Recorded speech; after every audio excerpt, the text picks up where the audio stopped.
ઉનાળાની સિઝન ચાલુ થતા કેરીની સિઝન પણ ચાલુ થઈ જતી હોય છે ત્યારે માર્કેટમાં કાચી કેરીની આવક પણ ખૂબ જ મોટા પ્રમાણમાં હોય છે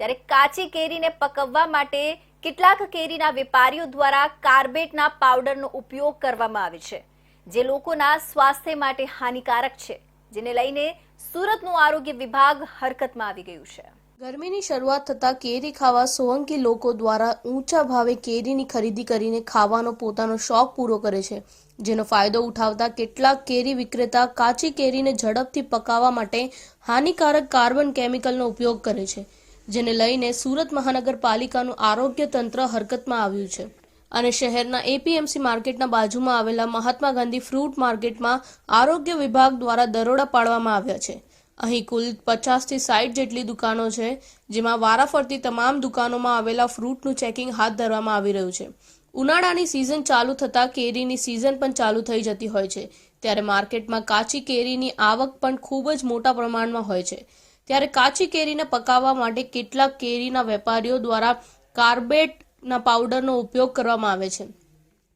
જે લોકોના સ્વાસ્થ્ય માટે હાનિકારક છે જેને લઈને સુરતનું આરોગ્ય વિભાગ હરકતમાં આવી ગયું છે અને શહેરના એપીએમસી માર્કેટના બાજુમાં આવેલા મહાત્મા ગાંધી ફ્રૂટ માર્કેટમાં આરોગ્ય વિભાગ દ્વારા દરોડા પાડવામાં આવ્યા છે। આ બાબતે સુરત મહાનગરપાલિકા ફ્રૂટ સેફટી ઓફિસર ડી.કે. પટેલે જણાવ્યું હતું કે હાલની કેરીના સિઝનને ધ્યાનમાં રાખતા હાલ જે ઉનાળાની સિઝન ચાલે છે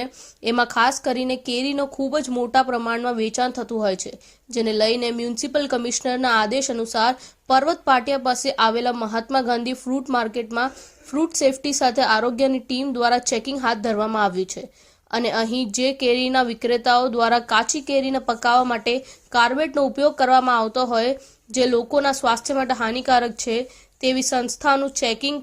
હાથ ધરવામાં આવ્યું છે અને જો કેરીઓ સડી ગઈ હોય તેઓનું નાશ કરીને તથા આવા કોઈ કાર્બેટ પદાર્થો મળી આવે તો તેવી સંસ્થાઓને નોટિસ પાઠવી દંડ ફાળવવામાં આવી રહ્યો છે। Deputy commissioner health and hospital અને આરોગ્ય અધિકારી સાહેબની સીધી સૂચના અને માર્ગદર્શન હેઠળ અત્યારે જે ઉનાળાની સિઝન ચાલી રહી છે તેમાં જે કેરીનો ખૂબ જ આવક હોય છે અને જે કાચી કેરી હોય તેને પકાવવા માટે લોકો કાર્બાઇડ અથવા તો ઇથિલિન રાઇપનિંગનો ઉપયોગ કરતા હોય છે। તો આજે ફૂડ વિભાગની ટીમ તથા આરોગ્યનો સ્ટાફ સાથે મળી